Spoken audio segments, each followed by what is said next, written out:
اسلامی معاشیت۔ آج سے تقریباً 25 سال پہلے اسلام آباد میں تبلیغی اجتماع ہو رہا تھا، جس میں تبلیغی جماعت کے ایک بہت بڑے عالم اور بزرگ شخصیت حضرت مولانا محمد احمد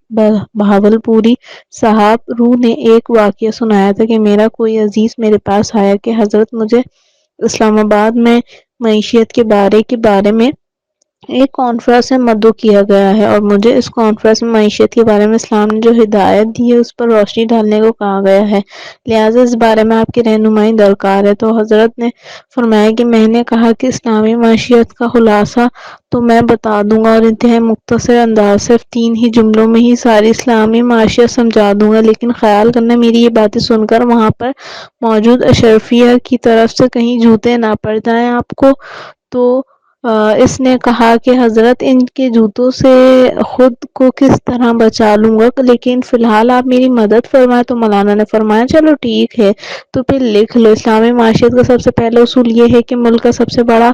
بڑھیا آدمی معاشی اعتبار سے سب سے گھٹیا زندگی گزارے، جیسے کہ خلفائے راشدین عملہ ایسا کرتے تھے۔ حضرت عمر رضی اللہ عنہ کے دور میں مدینہ منورہ میں مفلسین مساکین کی ایک فہرست تیار کی گئی اور ان کی درجہ بندی کی گئی، اور جب فہرست تیار ہو گئی تو سب سے پہلے نمبر پر جو نام آیا، جو سب سے زیادہ مفلس تھا، وہ خود خلیفہ وقت حضرت عمر رضی اللہ عنہ نام تھا۔ اس کا فائدہ یہ ہوتا ہے کہ عوام اپنے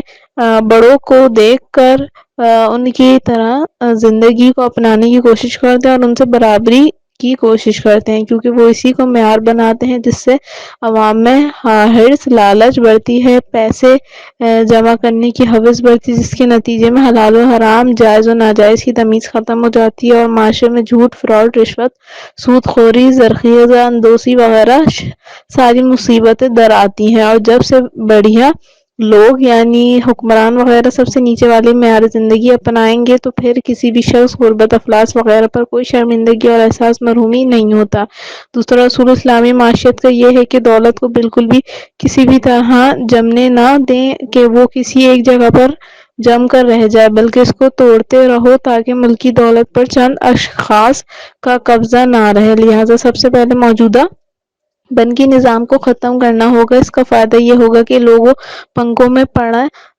سارا پیسہ باہر نکل کر مارکیٹ میں لائے گا، کاروبار کریں گے، کارخانے لگیں گے، جس سے ایک تو بے روزگاری ختم ہوگی، دوسری طرف مقابلے کی فضا قائم ہوگی، جس سے ہر کوئی اپنی چیز بہتر سے بہتر، سستی سے سستی بنانے کی کوشش کرے گا، اور اس سے عالمی سطح پر تمہاری پیداوار سب سے سستی بھی ہوگی اور معیاری بھی۔ یہ دو کام حکومت اور حکمران طبقے کو کرنے کے ہیں۔ تیسرا اصول